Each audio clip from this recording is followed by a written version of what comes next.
Woosa,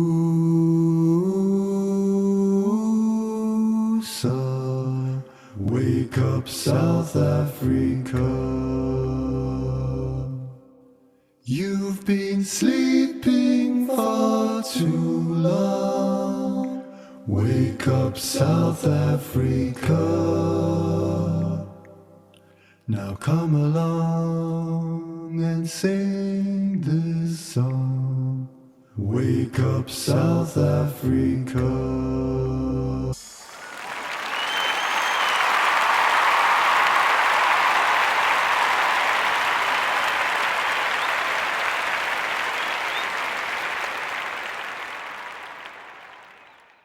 Please accept my humble obeisances and all glories to Srila Prabhupada. Welcome to another exciting and wonderful Musa Sunday morning inspiration program.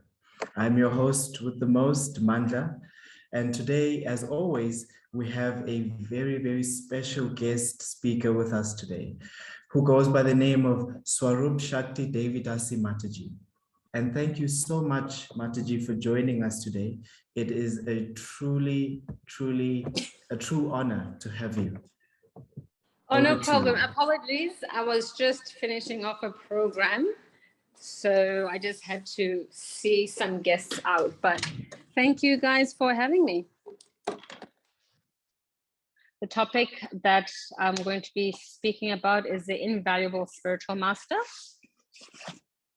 And I thought it was a very important thing to discuss because there's so many things that life throws at us, so many things that we go through, we experience, and we always need a mentor. And it may not necessarily be a guru or someone who has been initiating you or whatever, but a spiritual mentor is someone that helps and guides and acts as a confidant, really, to help you through whatever it is that you're going through. And it's always important to note that this person is someone who has experience, who has the book knowledge and the life experience related to what it is you're approaching them about. So it wouldn't make sense to me to approach, my brahmacharini friend about something to do about the grihastha ashram because they're not in that space. So it's always someone who has that specific wisdom and who has lived and experienced a life that is similar to yours and that they can guide you on your spiritual path. Now the question may arise, why do you need a spiritual mentor? Why can't we just go through life, just me, myself, and I, and figure it all out on my own, right? I can be myself, I can experience, and I can achieve. Why do I need a mentor? Why do I need a guide? Interesting enough, if you look at all in the mundane world, of course, even the most respected or the most, what's the English word, successful persons out there, they always have a mentor. They always have someone who guided them through achieving their success, whether it's through business, whether it's an athlete, whether it is, in the corporate world. There's always someone that you look up to help you achieve your goals and stay on course. And underline the word help you, because what a spiritual mentor is not, it is not someone who is there to control your life. A spiritual mentor is not there to tell you verbatim what you should do all the time.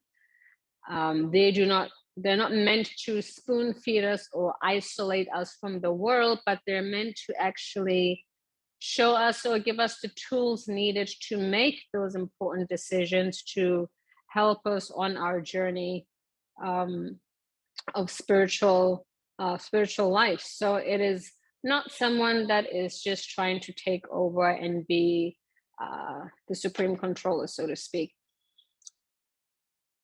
Does everyone follow so far? Can everyone hear me? Just checking before I keep continuing. I'm assuming everyone can hear me. Right. The next thing that I want to mention about the spiritual mentor is that just as the Goswamis have mentioned in the Sri Upadeshamrita, they speak about revealing one's mind in confidence, right? The 6 loving exchanges. And part of those 6 loving exchanges is that you reveal your mind in confidence to someone that you trust.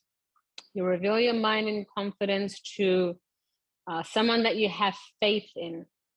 You have faith that that person will help you. You have faith that person knows the philosophy and they have the required gyan, the divya gyan, the realized knowledge to actually help you go from step A to B. So this is something that is in our philosophy. If maybe we have doubts that no, this spiritual mentor thing is not for me, but this is something that is part of our philosophy.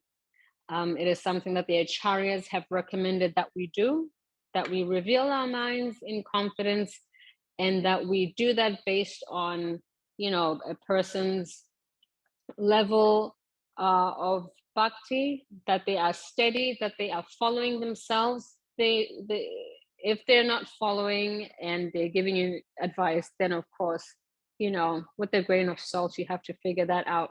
But preferably someone who's experienced, someone who's on the path, and someone that you trust to advise you. This is part of our philosophy. So this is not a speculative process. We're not making it up. That's point number 2. Yes, we do need a spiritual mentor. Now, the question also arises, how do you choose a spiritual mentor?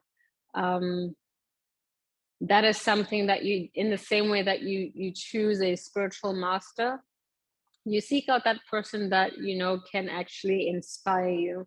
When you hear the way that they talk, when you look at their life, it has to be someone that you will be able to follow. You'll be able to listen to them. It doesn't make sense if you just choose someone who is hot for the moment. Sometimes it's just like, oh, this person is popular, maybe I'll spend time with them, or that person is popular. But it should be done with intelligence to choose someone that resonates with us.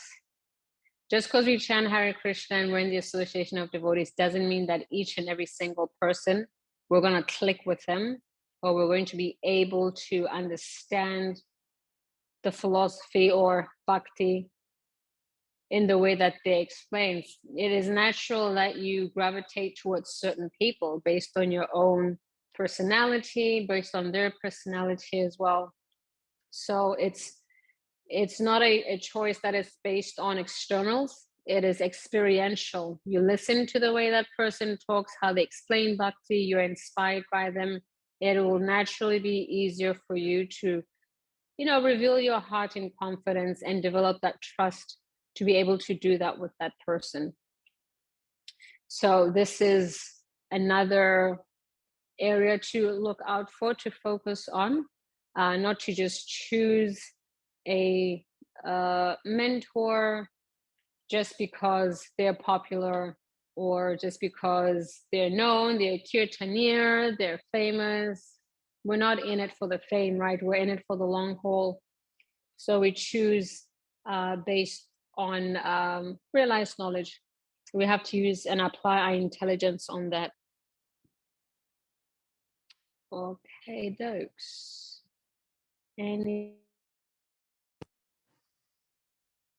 Okay. Point number 3, I wanted to speak about, we're talking here about the invaluable spiritual master. It's sometimes in our bhakti journey, you'll find that we may have no one around that we trust, or we've been disappointed, right? You've revealed your mind in confidence and that bond, that understanding wasn't respected, and we do not trust that person anymore. So we kind of shy away from looking towards a spiritual mentor. And whilst that is true, sometimes stuff happens. People do not keep their word, but it shouldn't deter us. It just makes us more super vigilant and aware. So we have to be careful, really careful who we choose as our mentor, and always reassess and realign our purpose when we reveal ourselves to that person or those people. Because we cannot really, practicing Krishna consciousness by yourself is absolutely difficult, right? It's not easy. You need a tribe. You need your people around you. And when stuff happens, because stuff will happen, difficulties will be there, confusion will be there, doubts will arise. That is bound to happen. So we need people around us that will help us deal with these situations. So it's a lifetime of, checks and balances. Always, just as the spiritual master tests the disciple tests the spiritual master. Even with our spiritual mentors, they're not necessarily always our gurus, but it can be someone also who's not on that level, and we still have to see if it's the right person for us. So let's not be pushed back if there is some trust issues that have risen. If someone has broken that covenant, that agreement that stays between me and you, because it has happened, and I think it's something that will always be there, because human nature, to err is human. We make mistakes, and we have to move on and learn from that. So we just have to become vigilant and a bit aware of who we reveal our minds to, of who we take guidance from. I hope that helps. And one other thing that I would like to mention, I already mentioned that practicing spiritual life solo is nearly, I wouldn't say it's impossible, but it's extremely difficult. And it is in our best interest to have someone who's more experienced. It always tends to be someone who has had more experience than us. It's important to have that 1, 2, or 3 people in our corner, because we will be tested on the path, and we need someone to help us along the way. By just using our own intelligence, just trusting our mind when we're young devotees, goes up and down. It's like a monkey. It's difficult to keep things in check. So this is a practice for myself. It's almost 20 years now, and I still have about 4 or 5 mentors I have for specific things, whether it's for my marriage life, for my outreach, or my development as a devotee. I have people I go to for specific things who have that experience and who help me make the right decisions and make the right choices. So whether you're young, whether you've been around for decades, it's what we do. We lean on others because we feed off their bhakti as well. We're nothing without the mercy of the Vaishnavas. So at no point should we think that we're in a safe zone, that we've made it. I don't need nobody else. I got this. I got it all figured out. I got it all worked out. Krishna and the external energy are very quick to remind us and very quick to humble us as well, that we are infinitesimal, small parts and parcels of the Lord, and at any minute, Maya can come with all her might and just throw up our course. So it's important that we always remember that we always need guidance, even after perfection. If we read the Brihad Bhagavatamrita or the other Shastras that are really advanced, if you read you'll find that even at that level, the gopis, the cowhead boys, they always have someone, they always have a leader, they always have someone who helps them understand how to serve Krishna. Whether it's Vrinda Devi, whether it is the senior gopi or the gopa, there's always someone there engaging us in bhakti, teaching us how to love the Lord selflessly, etc. So that's always happening. So at no point should we think we in the material world, we have it, we're conditioned souls, we figured it out. But we always have people around us to help us with the most important things. And that is why having a spiritual mentor, there's so much value in that, because we know we have so much protection. We have someone in our corner who has, number one, the experience, the wisdom, and the realized experience from their own life. And if they are our well-wisher, then they will share their experience so that we don't repeat the mistakes, that we learn from their mistakes and we progress based on their realization. And that is the mercy of the Vaishnava. So it is absolutely invaluable that we have mentors in our life that help us with our kirtan, our japa, our study, our outreach, our service in the temple, in the preaching center, our service to the guru. There's always someone out there in this material world who has done better, who has served better, who's doing the service that you're doing much better. So we go to them to learn, how can I also become better? And that is a wonderful attitude to develop, because we'll never think that I've done it. We won't ever think that, okay, this is the best, I'm the best at this and that. Therefore, we don't strive to keep on improving. But when we think that there's so many people out there who are doing much better, let me learn from them, or let me take shelter of them because they're so experienced and they're steady. I have faith, I trust them. Let me learn from them how to develop. That is the most intelligent thing we can actually do. So yes, it is a very important lesson. So I don't want to keep yapping for too long in case anyone has any questions about what I've just mentioned. So I'm putting it back to you guys. If anyone has any questions, you can raise your hand to ask Mataji directly. You can put it in the chat. And to give people some time, I would like to kindly ask a question, Mataji. Yeah, sure. So is there because I'm listening to you speak, and I like this concept of having a spiritual mentor, because it feels like something you can have before deciding to be initiated or not. And so I wanted to ask, is there then a distinction between having a spiritual master, as in guru, and having a mentor as such? And are those two things mutually exclusive, or should they overlap?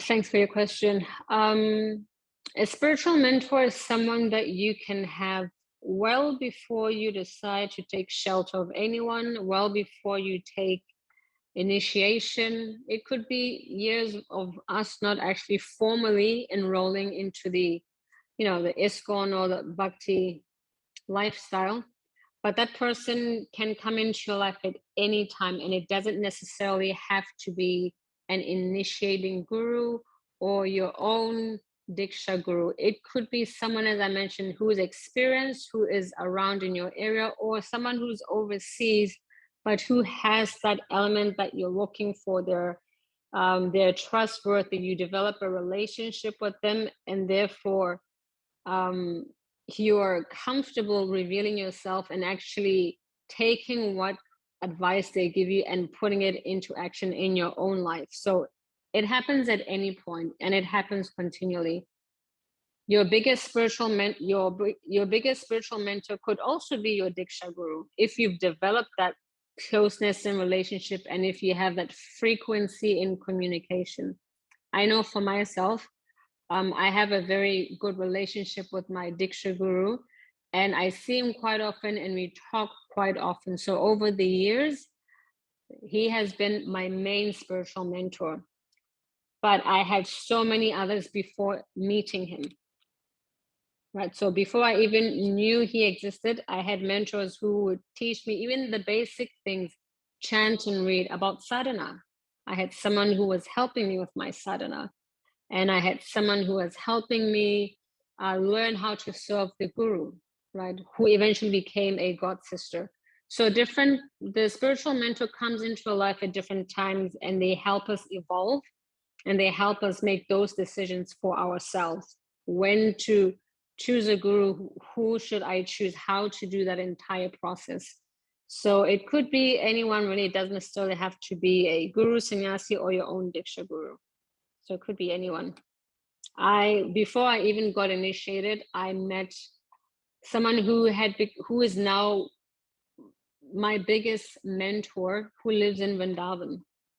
Right, I met her through my spiritual master, and I communicated at some point with her the most, and she's helped me through different things in my Krishna consciousness. So it just depends. They come different points of our lives and when we need to, but we need to be open, because sometimes Krishna throws people in front of us and we miss that opportunity. So I had that opportunity while they were still around, while they were still close by. I spent time with them and developed that loving trust and bond. And because of that, I knew this is the person for me. I could take guidance from this person. So you just have to just see, develop open lines of communication and see how well that trust goes.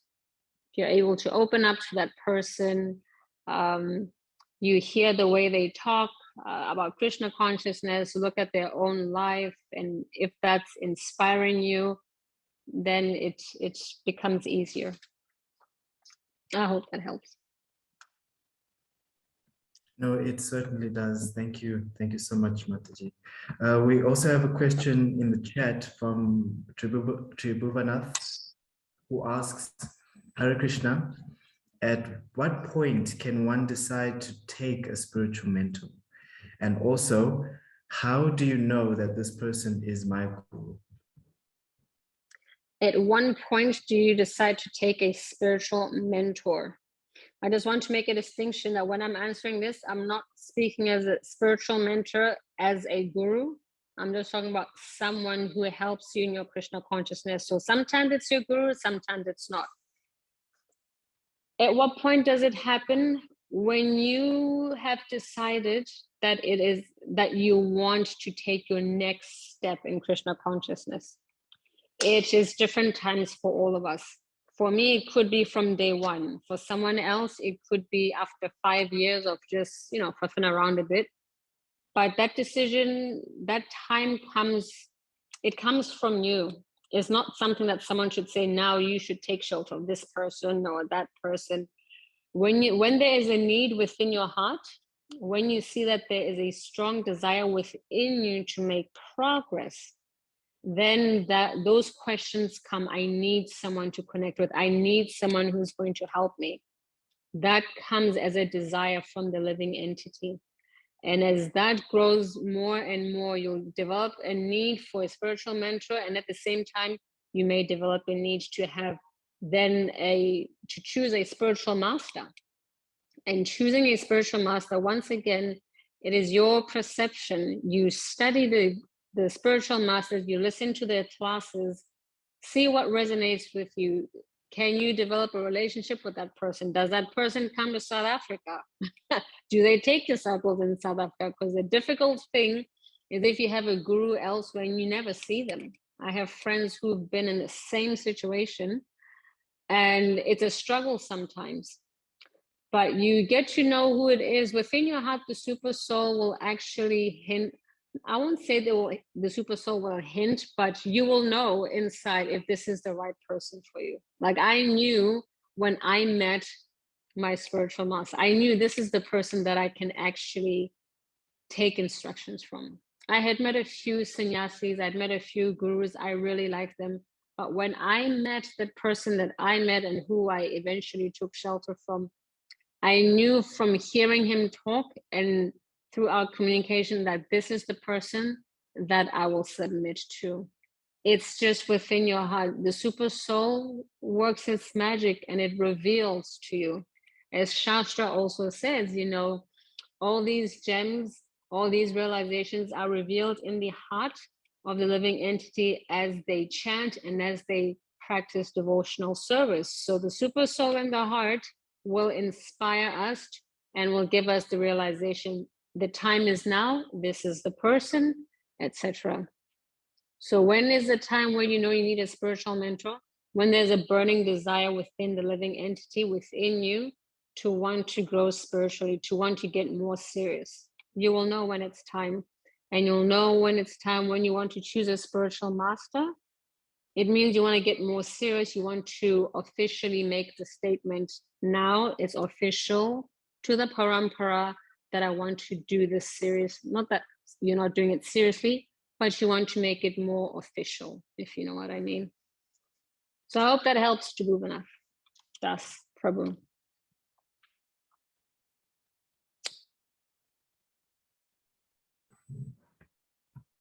I hope it does. I hope it does. We also have another question from Sarvesachi Das. He says, Hare Krishna, thank you for the discussion. Can you please tell us about your services at your new outreach center?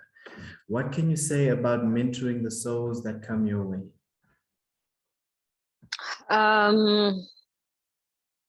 Okay, so our new center.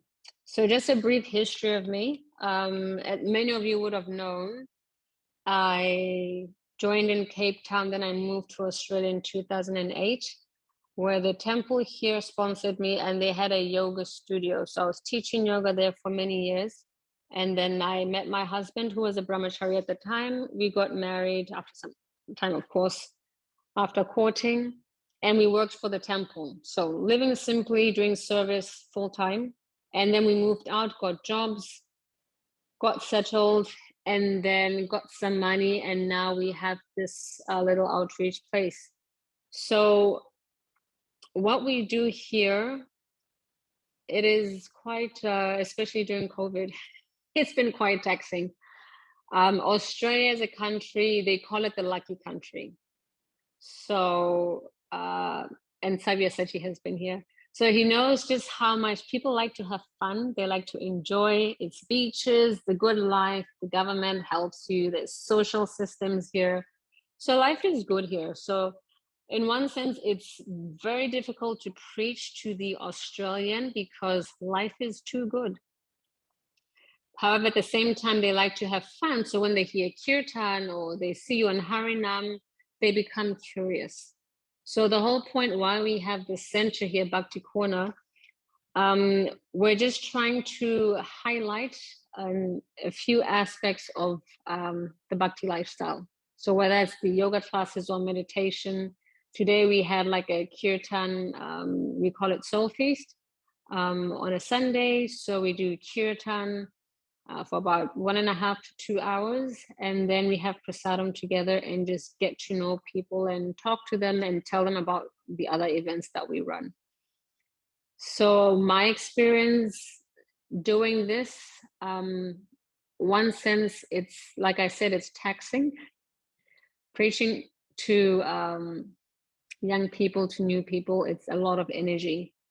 You have your shooting stars, those who are enthusiastic at the beginning and then they crash and burn and then it's like, oh, not anymore. And then you have your snails. It starts off very slow, but you stick to them and they develop that taste. They'll become vegetarian. They'll start offering prasadam.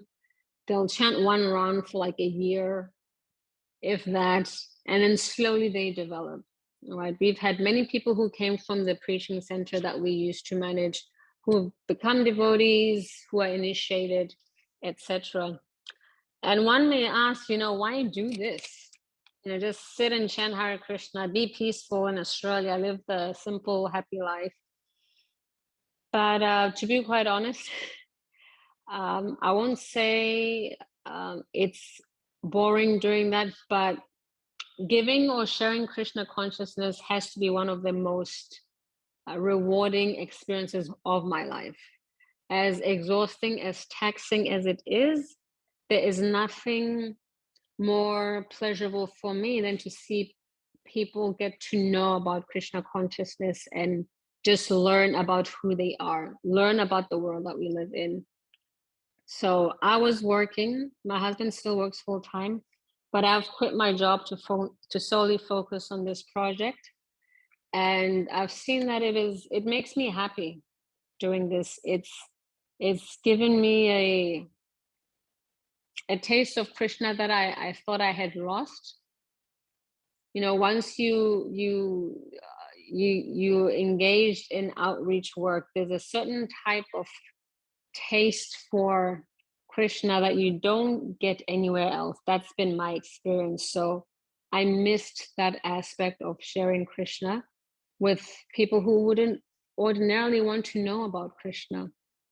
So we're doing this as a way to expand the mission of Lord Chaitanya. No matter how big or small, most of you will know that Australia has been locked down the longest, at least Melbourne, where we live, the state that we live in, Victoria. So even now, we're still getting, 50,000 cases of Omicron, whatever. So people are still a little bit timid and scared to go out. But, the show must go on. We're still hosting our programs and people are still coming. And we just continue. So it's hard work, but at the end of the day, it is uniting the living entities with Krishna through kirtan, through prasadam. They may not know it, but eventually they will awaken to that, whether it's in this life or the next life. So you have to be in it for the long haul because transformation takes time. So yeah, that's what we do here at Bhakti Corner. Kirtan, prasadam, study nights, we read Bhagavad Gita together, more kirtan, more prasadam. That's the recipe, right? That's about it. Well, certainly is. Hearing you talk about Bhakti Corner, Mataji, is making me reminisce about my days at the Bhakti Yoga Society at Wits University. And I'm sure Sachi can also attest to that. Those shooting stars, the snails, all kinds of wonderful souls that come through the doors of Bhakti. Some take it up and some not so much, but it's all rewarding work. And Krishna sees all of it. And it also made me think of a question or something I wanted to ask you. If you have any advice for any potential mentors who may be here or who are on Facebook or who are going to be listening to this later on. If you have any guiding words for any potential mentors who may be mentoring young and upcoming bhaktas or bhaktis, if you could share those with us. What can I say? One thing my spiritual master always says is try to make it easy for people to come in bhakti, to stay, and to give bhakti.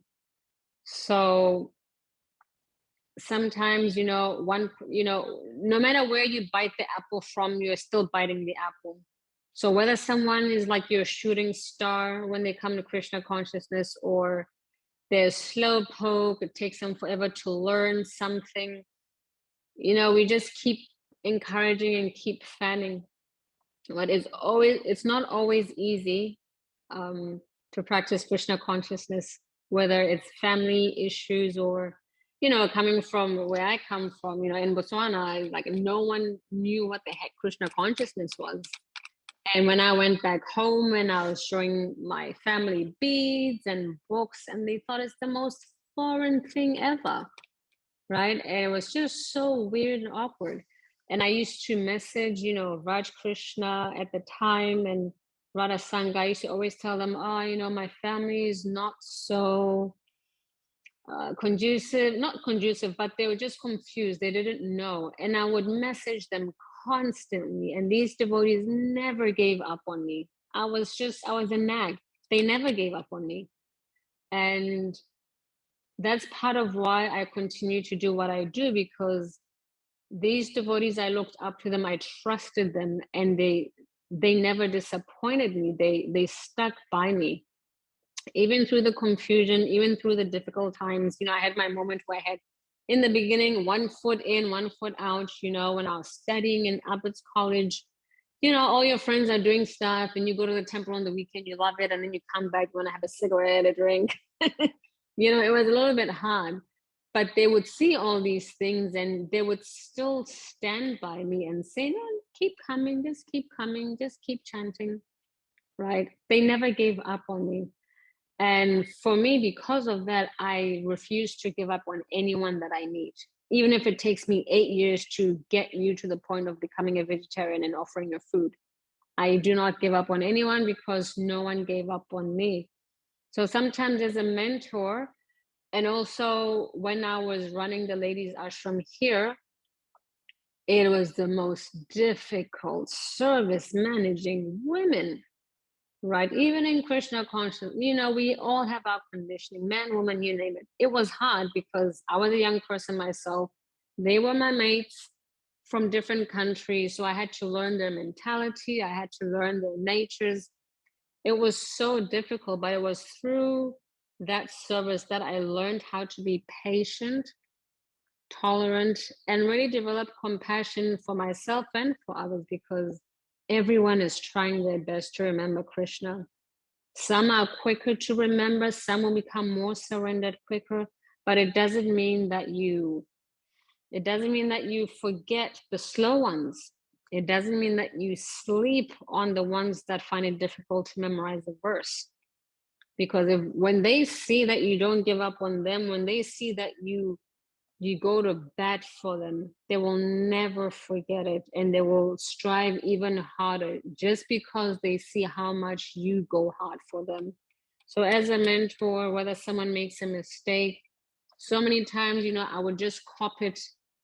If the temple president was upset, oh, the ladies are not doing this, and that, I would take it on their behalf, and they would see it and they would try even harder to become better. So as mentors, it's important to really try to develop this understanding that we all come at different paces and we all come with different conditioning. And let's just try to take it step by step and never give up on anyone. If we think of Prabhupada and his disciples, when Prabhupada was teaching Jayananda Prabhu how to chant Gayatri, Jayananda Prabhu could not remember how to chant the Gayatri. He couldn't remember the mantras. And Prabhupada was like, okay, that's fine. You continue with your service. He wasn't like, El staunch, oh, you're such a disaster. Oh, after so many times I'm teaching you. Prabhupada was just patient. And he would tolerate, even if there's, bad tendencies here or there, we just tolerate and keep encouraging, keep fanning the spark, keep fanning it. It's living in this world is hard enough. We don't want to get frustrated, even in the assembly of devotees. So if we are in a position of being a mentor, just patience, tolerance, and practice your sadhana like your life depends on it. The process of bhakti will make you compassionate to the living conditioned souls. Prahlad Maharaj prays about this in the 5th canto, the chapter called The Residents of Jambudvip Offer Prayers. Prahlad Maharaj, I think it was text 9. Prahlad Maharaj mentions that by practicing bhakti yoga, one develops compassion and one thinks about the well-being of the conditioned souls in this material world. So if we make sure that our sadhana as mentors is good, then we'll naturally develop the compassion needed to help the conditioned souls. Because remember, at some point, we were that person. and no one gave up on us. That's all I can say.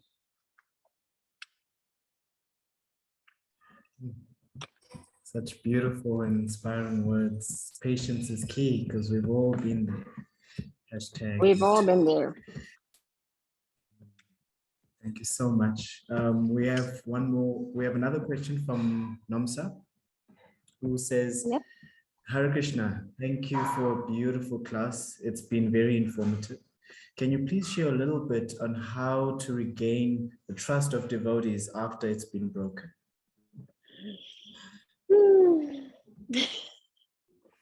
That's a tough one. Dun, dun, How dun. to regain trust?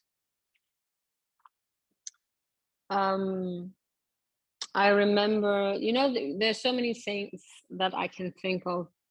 When you go through life or you have an issue with someone or a situation, there's this saying that you don't throw the baby out with the bathwater. So you may have an issue with the way someone did something, they betrayed your trust, but it doesn't mean that everyone is going to be like that. It doesn't mean like that devotees are untrustworthy. It just means let's be a little bit careful. Let's be a little bit more precise in what we say and how we say. And like I said, test. You reveal a little bit and see how people react to you and see if they can really commit to keeping that sacredness of your discussions, etc. So how to develop that trust more and more? Don't make the same mistake twice. So if it doesn't work with one person, or if it doesn't work with the same person repeatedly, focus on another person to build that trust with. I once approached one of Prabhupada's disciples, I think it was Malati Mataji, and I was talking to her about when she was visiting in Melbourne, and I said, there's this one relationship that I've been working on, and this person is not, I'm doing most of the legwork and there's no reciprocation, I feel bad. And her response, she just said, focus on your other relationships. So when trust is broken with an individual, it is that person's own shortcomings, and breaking that trust is with that one individual. Therefore, try to build with someone else that you can take a bit more time developing with. Right. Like I said, this is a hospital. Whether it's a younger devotee or an older devotee, they break your trust. They're not able to be truthful or whatever it is. It's bound to happen. And I'm sure it's happened to many of us at some point. But we see it for what it is. It's a shortcoming. And we try not to then divulge too much with that same personality. We try to develop that strong bond with someone else that we can really say over the years we have really developed a trusting relationship with. It takes time. It's not something that will grow after a meeting once or twice. Take your time with it. Don't rush into just trusting anyone all willy-nilly. Give it some time and see if this person is trustworthy, and associate with them and listen to, as I said, listen to how they talk. Are they divulging people's intimate details to you as well? Are they gossipy? By spending time with them, you can know if this person is going to be trustworthy or not. So by associating with that person, get to know them, and then you'll know just how far you can go. So that's all I have to say on that. Yes, we may be disappointed, we may have trust issues with one devotee, but it doesn't mean it will be like that with everyone. Shift your focus, try to develop gradually a trusting relationship with other devotees in your area.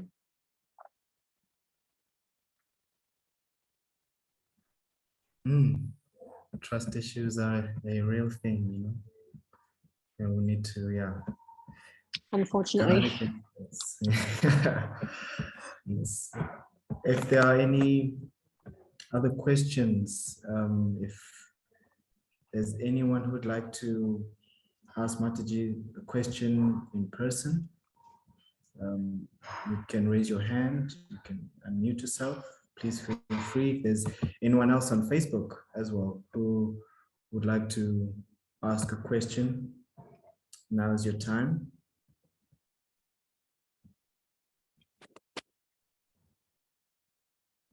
We have a raised hand from Saraswati Prabhu and also Sharon. So take those in that order. Yep.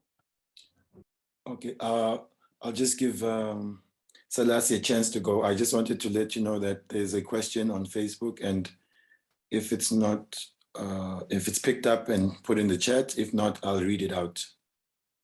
Maybe let me read that one. It says, Hare Krishna Dumela Ma. What are the big differences between mentors and guru? And what if one never finds a guru? Is it really important to acquire a guru if you can't find one? Or do you just keep rolling with your mentor? And her last comment, also Mateji, are there ashrams in Botswana? This is from Bunolo. Okay.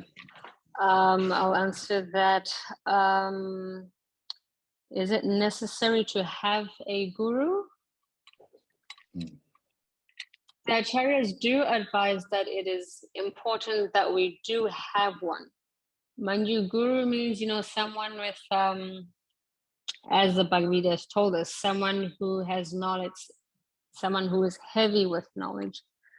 So depending on how far we want to go in our spiritual journey, in our Krishna consciousness, when you take shelter of a guru and you want to take initiation, oftentimes Prabhupada would use the example that this is you're formally enrolling into the parampara. Just like when you go to uni, right? I studied politics. You get that, you go through the process, you sit your tests, you do your Bhakti Shastri, you take vows in front of the sacred fire, in front of the Vaishnavas. It creates a samskara in this life. It creates impressions that you're taking on this yagya. You have a living guru who's going to help you cross over this ocean. Now, I know oftentimes there's always this discussion, you don't need a guru, you need a guru, etc. But in my own experience, it has been helpful to have a guru, because if I leave it to even some of the mentors I have, they have a difference of opinion. Do this, like this, like this, like that, or consider this, etc. Having a spiritual master has given me a focus, I will say that, and taking initiation allowed me to take my commitment to the process more seriously, because it requires that I do specific things. I take vows, like I said, in front of the sacred fire, in front of the Brahmanas, in front of the Vaishnavas, in front of the Guru, and in front of the assembled Vaishnavas on interplanetary, right? Their mantras being chanted, Brahma Samhita is being chanted. The sacred fire represents Lord Vishnu. So like I say, we're actually, these are purificatory rites. They're creating samskaras. They're leaving impressions in our consciousness. And those impressions may come in handy in the future when we remember at important points the sacrifices and the commitment we've taken in front of this audience. So when you take that formal, yes, I now will chant a number of rounds every single day. There's a difference when you take initiation and when you just have mentors and you haven't really formally said, I'm going to do this, and had an entire ceremony to solidify it. In the same way, you can live with a partner for 50 years and not marry them, or you could get married. There are different intensities of responsibility because you've done something very formally in front of so many witnesses, or you just live together and the commitment hasn't been solidified. So when you take initiation, it says to the parampara that you are now formally connected. through the medium of your guru who has chanted these mantras, who is officially saying in front of the sacred fire and the acharyas, this disciple is now my responsibility. Now, when we read Shastra, Chaitanya Charitamrita, the Bhagavatam, initiation can happen before or after the yagya, right? That's a formality that the spiritual master, your relationship with him, it can be solidified before you're even sitting at the fire yagya. But it is, I wouldn't be honest if I said having and taking initiation from a spiritual master has not made me more focused in my bhakti. Before, I would have been wish-wash. Like I mentioned, I had one foot in here, one foot there. But when I met him, that's when the nonsense was cut, because then I was on a trajectory. I want to achieve the ultimate success, and I want to be guided systematically by someone that I trust, and I chose that person. So I would recommend, yes, having a mentor your entire life, whether it's your guru, it is helpful, it's important, it gives you support. But if you want to take your bhakti to another level, formally enlisting and formally stamping and saying, I'm going to go through an initiation process, that speaks volume. That shows a different level of commitment. I know there's different views around it, but that's my level of realization. What was the second part of the question? I know there were two questions.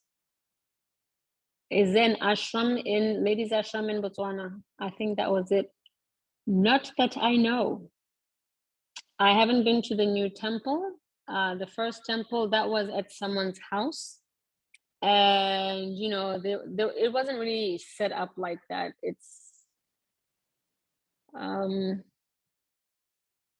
was just like a temple, and because culturally, Indians in different parts of the world, especially a woman's ashram, it's very rare to find Indian girls staying in an ashram, let alone an Indian family having Indian girls staying in an ashram. They're at home with their fathers, with their families.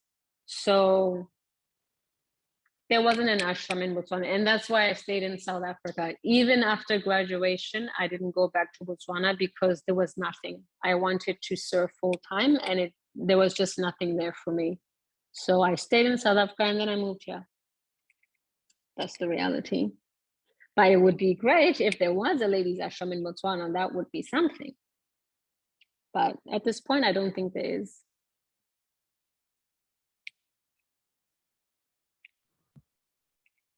It would be something. And we're all looking forward to that day. We have a question from Sharon. If you'd like to ask it, you're unmuted. Thank you. So Mataji spoke about how when we are being called to seek out a mentor, we feel it, it may take a while. My question to her is it okay, or is it advisable to somehow expedite this whole process of getting a mentor by getting other devotees sort of as a placeholder, for lack of a better term, just so that we can be on track? Because I mean, it could take forever. It could take years. And what if we've been waiting, you know, for that sign that so-and-so is our mentor, and for whatever reason, there isn't much clarity about that? So would she suggest that it's okay for us to expedite this process? By all means. Having a mentor, and sometimes that word mentor is really heavy, like it's loaded. Having a mentor, it could even be someone who joined 2 years before you, right? It just means you have, if you look at the meaning of the word mentor itself, right? Because the way I understand things, I need to break the words down to get a better dissection of it. Yeah. Someone who is experienced and who can be a trusted advisor. Right? So they have experience in bhakti, and you can trust their advice. So this, initially in your early stages of Krishna consciousness, when you come, it could be you came through a friend, or you went to the Bhakti Yoga Society at uni, or you just ended up at Pretoria Temple, whatever. You meet someone there who's been practicing longer than you, someone that you dealt with, whomever it may be. It could be someone who's around your same age too. That person has a potential to act in the role of your mentor because they have come before you and experienced things that you will possibly go through, and they can help you go through those experiences. Right? It doesn't need to be someone who has been around for 45 years and 30 years, you know. It could be someone who nearly joined 2 years before you, and they know what it feels like. They know the intimidation, they know how your family might feel if they're from the same culture. They will know all these experiences because they have gone through them themselves, and now they're standing right in front of you and they've dealt with it. So it could be as simple as that. That person can help you get from point A to B because they've gone through it. Right? And if you develop, if there's trust, if you have faith in that person, they can continue to help you develop.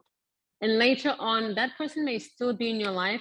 You can be attracted to someone else who has even more experience, more life experience, and more experience in Krishna consciousness. And naturally, that progression happens. But I met devotee X at high school who taught me how to read and chant and come to the temple. 1 year difference. But through his association, I'd end up at the temple, then I'd meet other people, and then I started confiding in them, developing those friendships. But this person will always be there. But I keep on nourishing these other ones, right? And these other ones may become more attracted to me because it could be, hey, someone who's in the same body as me, similar experiences. Right? It could be a same Maraji or someone who's also from Botswana, whatever. So naturally, I may gravitate towards that person, or it could be someone who's had years and yonkers of experience, and that attracts me to that person. But it may be a multitude of people. So initially, your mentor could be someone who's similar to you in age, but gradually as you associate with them and as you associate with the other devotees, you may start developing relationships with others, communicating with them, and a desire might arise for you to then, connect on a deeper level with that other person. So if you need to, there'll always be that person there. Don't feel bad that you always have to stick to one person. Relationships evolve over time. And depending on what you need and what you desire, you go for that. I hope that helps. It does. Thank you, Mataji.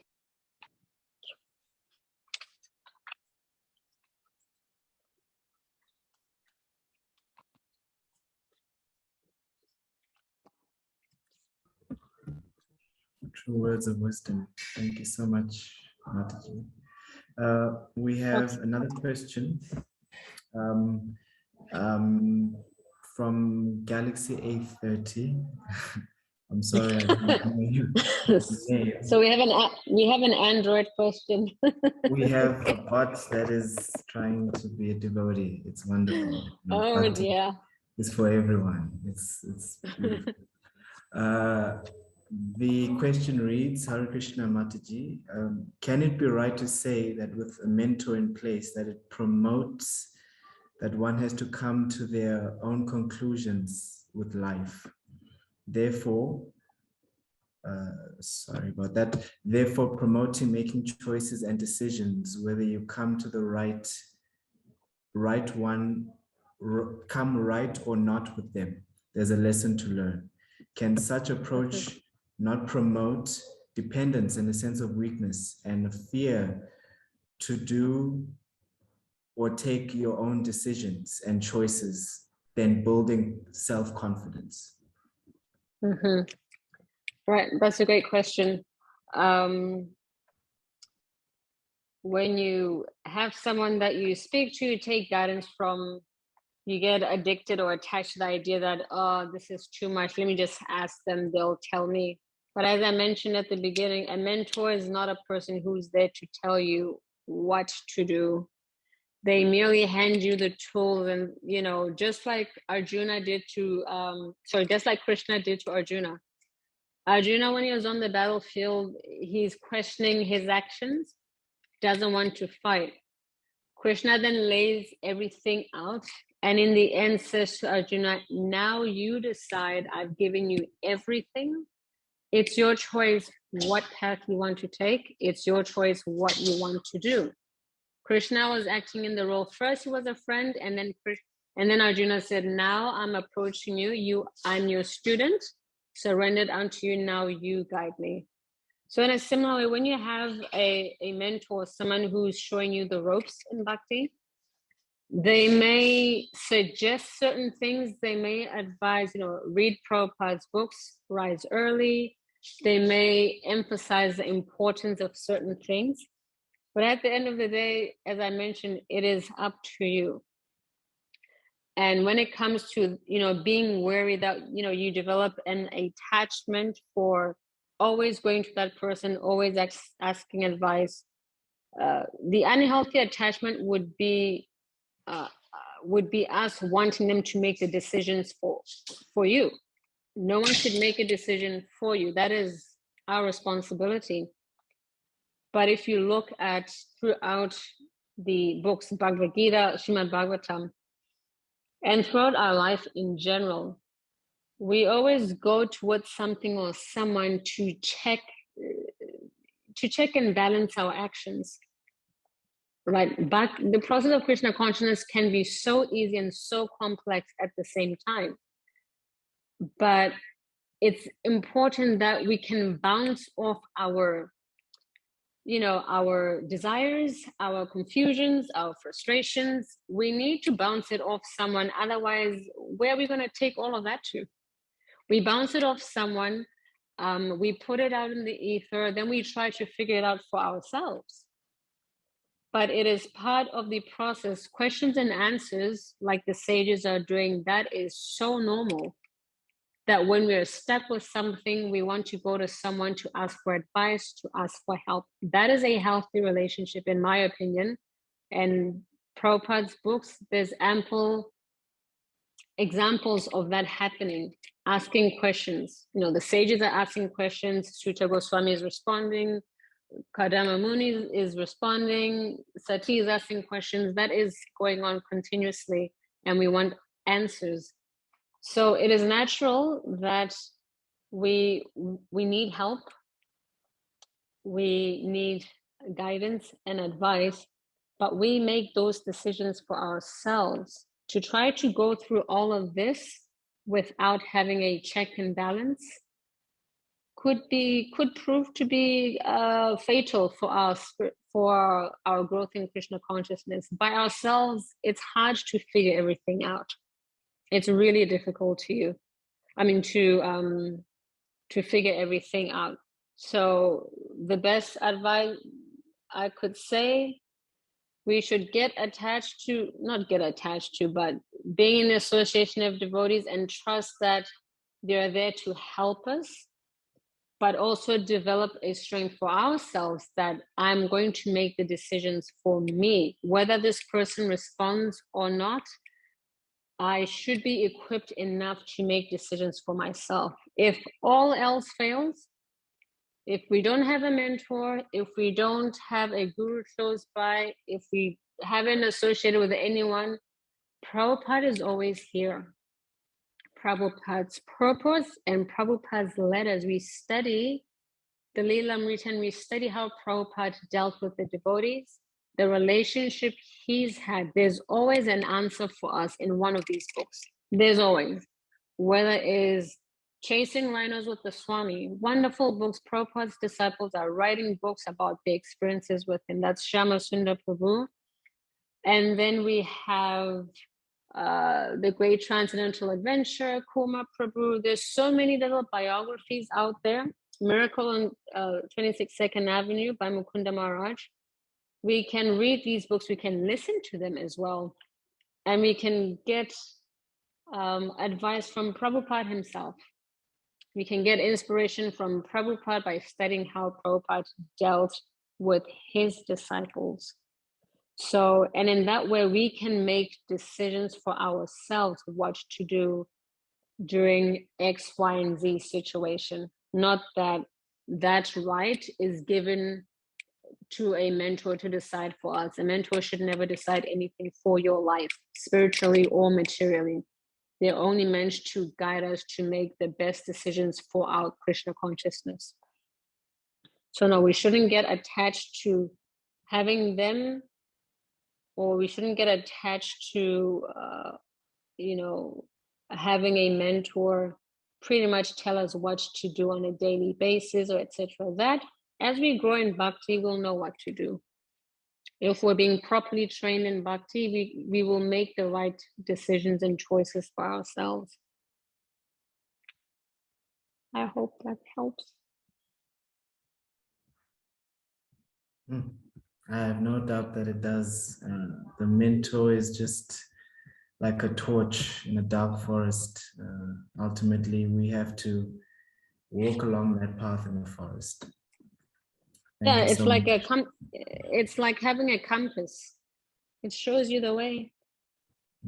The compass gives you direction. So a mentor is meant to give you direction. Okay, you want to go live here and there. A mentor will ask you, will you have access to a temple, to association, to prasadam? Think about it. Make that decision for yourself. So they're giving us a direction. Very true. Compass will never tell you, go this way, you rascal. Yeah. We have one more question from Savyasachi Prabhu. Yep. He says, please shed light on the differences or the similarities between a mentor and a service authority. And he also says, thank you again so much for your association. The difference between a mentor and a service, what, sorry? A service authority. So for most of us who've lived in temples, you'll always have, there's different personalities. There's a temple president, there's temple commanders, and the way ISKCON is set up is that most of the time, if you're in a yatra, the head honcho, so to speak, is the temple president, right? And he sets the tone in the yatra, the different types of services. To get initiated, you need their permission, etc. So it's a whole thing. So service authorities, it's just people who are put in positions to make sure that services go through. Dandavat pranams, we're respectful to those devotees, but someone asked me actually the previous day when I was doing a Bhagavatam class, they were saying, do we always just have to make sure that, these are the people that we take guidance from? They have to be in these positions, and it was a big no-no. Just because someone is in a managerial position or a position of power in a temple or in a yatra or in a preaching center, it doesn't mean that they are your go-to person. They will be your mentor. Although sometimes that's what is mentioned in the disciple course, etc. Right? There's so many different understandings to that. But just because someone is in a managerial position, it doesn't mean that they are necessarily your mentor. They are responsible for you doing certain services, but you are a free agent. You get to choose who you reveal your heart and mind to and confidence to. So it doesn't necessarily have to always be the head managerial commander. Like I said, it could be anyone.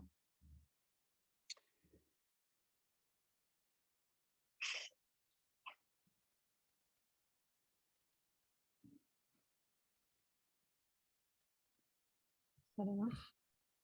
Yes, thank you. Thank you. I was waiting for a moment. It looked like you had some other thought Oh, brewing. no, I'm just in my head. Yeah, okay. That's all right. Okay, dear devotees, it seems like we are quite over time already. So we will unfortunately have to close here. This material world, all good things must come to an end. I'd like to just thank Mataji again for blessing us with her presence and her wisdom this morning. Again, thank you so much, devotees, those who are joining us on Zoom and on Facebook. It's been a pleasure to have you. I don't know if Mataji, if you have any final or concluding words for us. The work that you're all doing is very inspiring. All these programs chanting japa together. I mean, if I had this when I joined, I think, I don't know, I could have been a different person, much more sincere. So keep up the good work. It's very inspiring to see. And I'm here to serve. So whatever you need, whatever assistance I can do, I'm happy to help the devotees. I may be in a different continent altogether, but hopefully one day I can get to visit. I haven't been down there in a very long time. So I hope to see some of you when I visit next. So thank you very much. I appreciate your patience and your time, and asking for your blessings that we can still do this service. Thank you.